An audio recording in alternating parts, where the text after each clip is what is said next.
So our first scripture reading is from Exodus chapter 3, and it is the story of Moses in the burning bush. Just to give you a little bit of background, I won't tell the whole story, but the people of Israel had escaped to Egypt. They'd been there for about 400 years. And recently a new king, or Pharaoh, had come into power and saw all these prospering Israelites and put them to slave labor, building bricks, building pyramids. And Moses was an Israelite, and without going into the details, escaped into the desert. And we pick up that story where Moses meets God after fleeing. Listen now for the word of the Lord. Moses was keeping the flock of his father-in-law Jethro, the priest of Midian. He led his flock beyond the wilderness and came to Horeb, the mountain of God. And there the angel of the Lord appeared to him in a flame of fire out of the bush. He looked, and the bush was burning, yet it was not consumed. And then Moses said, I must turn aside and look at this great sight, and see why the bush is not burned up. And when the Lord saw that he had turned aside to see, God called to him out of the bush, Moses, Moses. And Moses said, Here I am. And then he said, Come no closer. Remove the sandals from your feet, for the place on which you are standing is holy ground. And he said further, I am the God of your father, the God of Abraham, the God of Isaac, the God of Jacob. And Moses hid his face, for he was afraid to look at God. And then the Lord said, I have observed the misery of my people who are in Egypt. I have heard their cry on account of their taskmasters. Indeed, I know their sufferings. And I have come down to deliver them from the Egyptians, and to bring them up out of the land out of that to a land, a good and broad land, a land flowing with milk and honey, to the country of the Canaanites, the Hittites, the Amorites, the Perizzites, the Hivites, and the Jebusites. The cry of the Israelites has now come to me. I have also seen how the Egyptians oppress them. So come, I will send you to Pharaoh to bring my people, the Israelites, out of Egypt. But Moses said, Who am I, God, that I should go to Pharaoh and bring the Israelites out of Egypt? And God said, I will be with you, and this shall be a sign for you that it is I who sent you. When you have brought the people out of Egypt, you shall worship God on this mountain. But Moses said to God, If I come to the Israelites and say to them, The God of your ancestors has sent me to you, and they ask me, What is his name? What shall I say to them? God said to Moses, I am who I am. And he said further, Thus shall you say to the Israelites, I am has sent me to you. God also said to Moses, Thus you shall say to the Israelites, The Lord, the God of your ancestors, the God of Abraham, the God of Isaac, and the God of Jacob, has sent me to you. This is my name forever, and my title for all generations. Our second scripture reading is from the book of Romans, Paul's letter to the Romans, and it is verses not 19 through 21, but 9 through 21. Listen to what Paul says to the Romans. And listen to what Paul says to us. Let love be genuine. Hate what is evil, hold fast to what is good. Love one another with mutual affection, outdo one another in showing honor. Do not lag in zeal. Be ardent in spirit. Serve the Lord. Rejoice in hope. Be patient in suffering. Persevere in prayer. Contribute to the needs of the saints. Extend hospitality to strangers. Bless those who persecute you. Bless and do not curse them. Rejoice with those who rejoice and weep with those who weep. Live in harmony with one another. Do not be haughty, but associate with the lowly. Do not claim to be wiser than you are. Do not repay anyone evil for evil, but take thought for what is noble in the sight of all. If it is possible, so far as it depends on you, live peaceably with all. Beloved, never avenge yourselves, but leave room for the wrath of God, for it is written, vengeance is mine, I will repay, says the Lord. No, if your enemies are hungry, feed them. If they are thirsty, give them something to drink, for by doing this you heap burning coals on their heads. I always wondered what Paul meant by that. That might be another sermon for another day. But he concludes with saying, do not be overcome by evil, but overcome evil with good. And the last scripture reading, I'm going to go ahead and turn off the camera. Do I need to turn it on again later? No. Okay. I got a hold on there. There we go. Our last scripture reading is a continuation of last week's scripture reading from the Gospel of Matthew. Last week you read from Matthew verses 13 through 20. Today we pick up 21 through 28. If you remember last week, Jesus asked the disciples, who do you say that I am? And they gave some answers. This picks up that story. From that time on, Jesus began to show his disciples that he must go to Jerusalem and undergo great suffering at the hands of the elders and the chief priests and the scribes, and be killed, and on the third day raised. And Peter took him aside and began to rebuke him, saying, God forbid it, Lord. This must never happen to you. But Jesus turned around and he said to Peter, get behind me, Satan. You are a stumbling block to me. For you are setting your mind not on divine things, but on human things. And then Jesus told his disciples, if any want to become my followers, let them deny themselves and take up their cross and follow me. For those who want to save their life will lose it, and those who lose their life for my sake will find it. For what will it profit them if they gain the whole world but forfeit their life? Or what will they give in return for their life? For the Son of Man is to come with angels in the glory of the Father, and then he will repay everyone for what has been done. Truly, I tell you, there are some standing here who will not taste death before they see the Son of Man coming to his kingdom. This is the word of the Lord. Thanks be to God. I know that was a lot of scripture. To be honest, it's probably more scripture than I've ever had read together in any sermon I've ever preached. But today, they fit together. We needed them all. And so I want to return your attention to that story of Moses and God in the burning bush. And you know, at first glance, the story of Moses doesn't really seem to have much to do with us, does it? I mean, slavery, Egypt, there's no taskmasters, there's no bricks, there's no pyramids to build, there's no Pharaoh.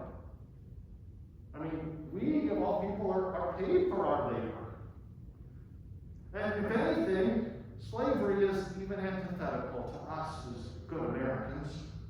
I mean, we are the land of the free, the home of the brave. We hold these truths to be self-evident, that all people are created equal, that they are endowed by their Creator with certain unalienable rights, life, liberty, and the pursuit of happiness.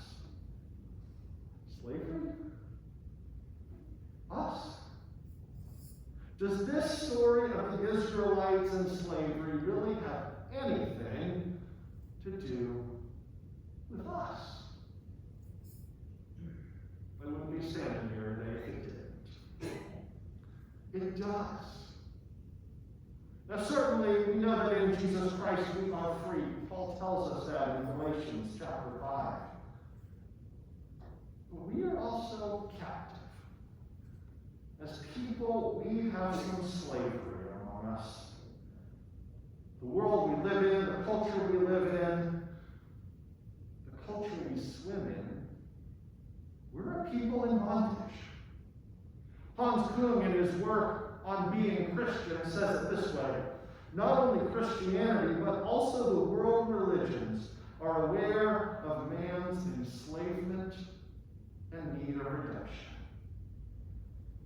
My friends, we are a people in captivity. And I keep using that word captivity because I think it's better than the word slavery or bondage or enslavement. Because I think those words are loaded with meaning nowadays that I don't mean to imply for us. Us good folks living in the suburbs of Raleigh. This word that frankly we can't relate to. But captivity. Captivity is something that's embodied in the story of Moses and the Israelites. It's a current that runs through those letters of Paul, and it even is the reason that Jesus speaks as he did to Peter and the other disciples. Captivity is the essence of our tiredness, our fears, our hopelessness, our confusion, our uncertainty, our sense of unease that something isn't quite right in our world, in our country, and in our communities. We are captive. And I don't say it to blame. I don't say it to insult. I say it so that we can name it and begin to point to the freedom that we long for, because we're all being weighed down. My friends, I believe we are all yearning for freedom. That's what God made us for. That's what we were born for. The Israelites yearned for it. That's why they called out for deliverance. The people who Paul wrote to, they yearned for it. That's why he wrote these words that we read today in worship. And the disciples yearned for it. They didn't want to be bound to this road of Jesus' suffering. That's why Peter, notice none of the other disciples objected to what Peter said. That is why Peter told Jesus, there has to be another way.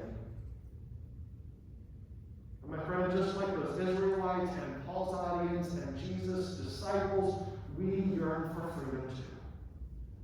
We yearn for a freedom from the new reality we live in of COVID, a reality that's impacting our economics and our jobs and our social networks, our intimate relationships, our educational systems, and even our own exhaustion in mental and physical health. And beyond COVID, there's freedom that we yearn for as humans and as Americans and as followers of Jesus. I think we yearn for freedom from the captivity that is binding us to this antagonistic way of relating to each other and us versus them. I think we yearn for freedom from the captivity of speaking about the problems of white supremacy in this country and the impact it's having on brothers and sisters who don't look like most of us. We yearn for a freedom to want something different and better for all Americans and all of God's children. We are captive to a culture that tells us we can't do that because it's pitting us against each other. We are in bondage to a culture that holds us captive from the freedom of doing as Paul says, weeping with those who weep. We are captive. And when I read these texts, that is the yearning from freedom that these texts speak today. Because see, Pharaoh isn't just in Egypt. Pharaoh is alive and well today. In the captivity of our spirits and our dreams and our hopes for a better world. And whether we cry out or you are just numb and too tired to cry out, like those early Israelites, God knows our suffering and hears you. Way back then, God sent Moses to bring them out of their captivity. But today we have the letters of Paul and the life and ministry of Jesus to help lead us to freedom. And so in the time we have this morning, we're going to look at this passage from Paul and these words of Jesus to his disciples. And so I want to start with Paul's letter. He says a lot in those few verses that I read to you. There is not much more for me to say about them. Simply put, it's time for us to apply them. It's time for us to live them out. In our conversations in the workplace or with neighbors or family, whether we're on social media, it's time for us to live out this message of Paul in our volunteering, when we're driving around the city, when we're voting, when we're volunteering, and when we're giving. It's time for us to apply it. And I know how busy and overwhelmed we are. It is too much to memorize all of it. And so I want us to get specific. Instead of saying, here's Paul's letter, do all of it, I'm going to ask you to focus on one. It's kind of like trying to catch a school of fish you never can because you're distracted by all the ones you're not catching. Focus on one. And so what I'm going to do is read this passage again. I'm going to read it slowly. And I'm going to invite you to prayerfully listen for which phrase the Spirit is pressing upon you or stirring you. Listen again for which one concept Paul talks about. Which one will you apply? Let love be genuine. Hate what is evil. Hold fast to what is good. Love one another with mutual affection. Outdo one another in showing honor. Do not lag in zeal. Be ardent in spirit. Serve the Lord. Rejoice in hope. Be patient in suffering. Persevere in prayer. Contribute to the needs of the saints. Extend hospitality to strangers. Bless those who persecute you. Bless and do not curse them. Rejoice with those who rejoice. Weep with those who weep. Live in harmony with one another. Do not be haughty, but associate with the lowly. Do not claim to be wiser than you are. Do not repay anyone evil for evil, but take thought for what is noble in the sight of all. If it's possible, so far as it depends on you, live peaceably with all. Beloved, never avenge yourselves, but leave room for the wrath of God. If your enemies are hungry, feed them. If they're thirsty, give them something to drink. Do not be overcome by evil, but overcome evil with good.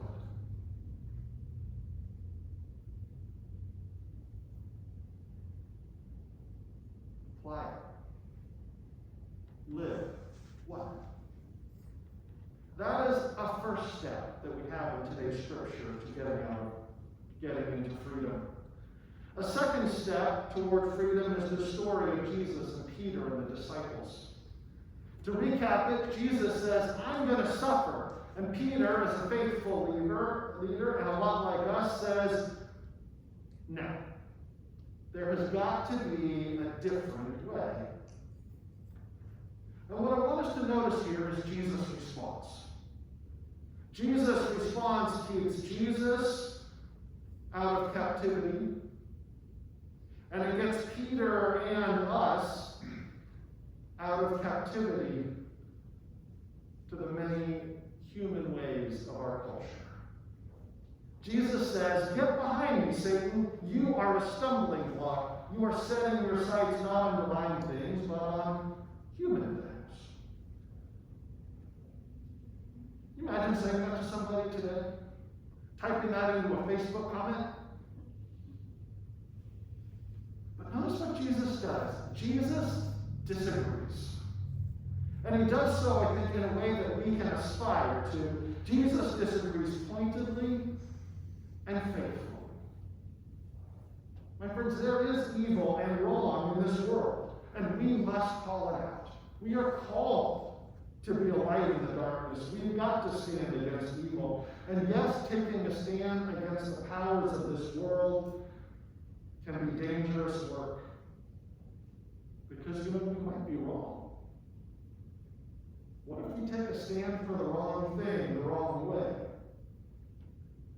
But with Paul's word as our guide and the life of Jesus as our model, I think we're much more certain to stand on the side of good, to set our mind on those divine and not human things.